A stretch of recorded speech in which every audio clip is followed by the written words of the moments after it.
پھر آقا علیہ الصلوۃ والسلام نے ایک قبیلے کی طرف اشارہ کیا اور میرے حضور نے فرمایا کہ فلاں قبیلہ مجھے بڑا پیارا ہے. یہاں تک میرے حضور نے فرمایا فَهُمْ مِنِّي وَأَنَا مِنْهُمْ. میرے حضور نے فرمایا کہ فلاں قبیلے والے میں ان سے ہوں اور وہ مجھ سے ہیں. صحابہ نے عرض کیا حضور اس قبیلے میں کیا خاص بات ہے؟ اب توجہ کیجئے گا اس قبیلے کی عادت پر.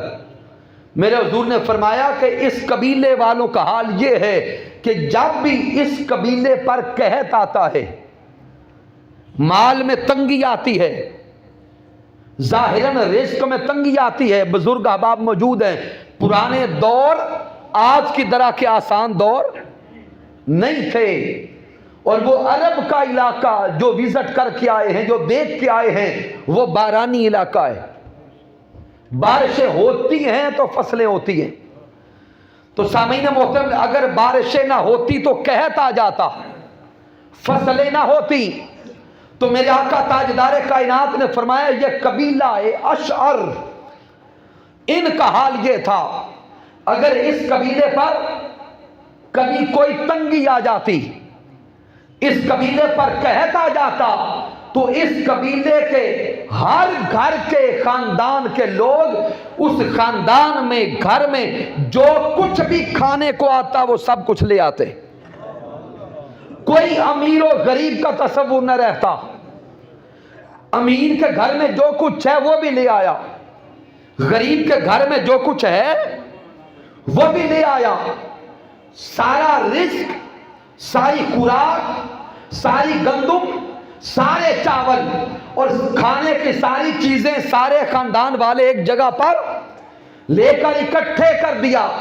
جب سارے رزق کو ایک مقام پہ اکٹھا کرتے، اس کے بعد اس کو سارے گھروں میں برابر تقسیم کر دیا جاتا، برابر تقسیم کر دیا جاتا. پھر جتنا کچھ امیر کھاتا وہی کچھ غریب کھاتا.